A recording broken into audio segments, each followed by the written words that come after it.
So I'll give two, one very practical, pragmatic, and one that has been very useful throughout my career. The first one is, you need to cut through the noise. You need to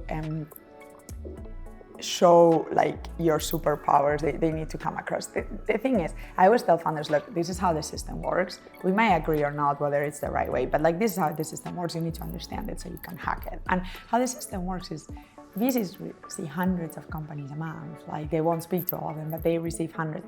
So if you want to convert a VC, you need to cut through all that noise. And this means like, one, warm intros are better than cold intros. So hustle your way through a warm intro.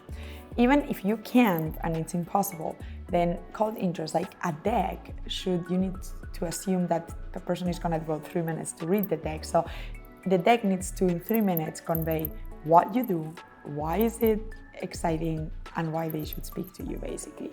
And so that's the first one. And the other, so know your context, break through the noise. And the other one, which is a tip I got before my first ever interview after uni, and it has come with me every day after since, is go have fun. Like, this is, you're gonna be talking about your business, like it's your passion, you know everything that you need to know about it.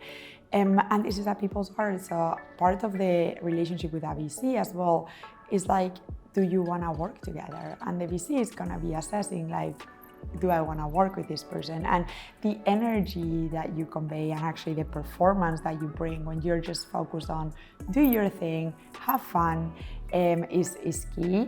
So I think that would be another key tip. To me, the founders that surprise me are the ones that show progress. I think it's easier to sell a vision, especially if you are an early stage startup. But to me, like the best companies are the ones that like just are very good on execution, that show consistent progress.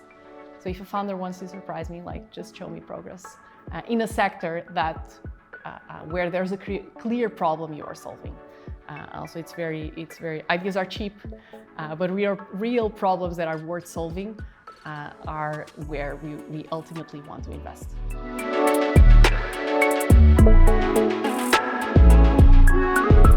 I don't think that advice has changed much in comparison to 2021 and now 2023. I think it's all about authenticity. At the end of the day, this is a long journey. The same way that it is for us as VCs, it's also a long journey for you as a founder. And so I think just being your authentic self, and in my view, even though, you know, Europeans tend to see the glass half full and Americans half empty and Americans half full, I think it is important to also admit what you don't know. I can say this being an early stage investor, I invest at the pre-seed and seed stage. I'm always most impressed by the founders that are just very openly able to admit that they haven't actually thought about that question yet, or they actually just don't know the answer to the question. They might have a hypothesis and they share the hypothesis, but then they say, you know, let me actually collect some more data and get back to you on that. I think I much prefer, you know, that type of authentic and realistic outlook on whatever it is you want to build in comparison to the founders that, you know, pretend to know it all, but then when you have a conversation with them, you actually can poke the holes into whatever it is they're saying pretty quickly. So I think that's one thing. And then the other thing is, just don't lose the faith. You know, fundraising is hard.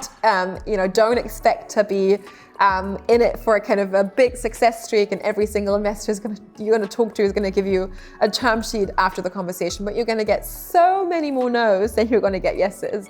And I think just, you know, having the healthy attitude of knowing that going into the fundraise, and just keeping the faith and, you know, keeping the good spirits, because, you know, if the idea is really good and the problem you're working on is worth solving, you're going to find the right investor, even though it might take you now a lot longer than it did in the past.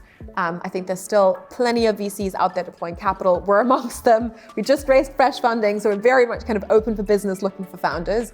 And so I think you just got to stick with it and you know, be with you in this whole process.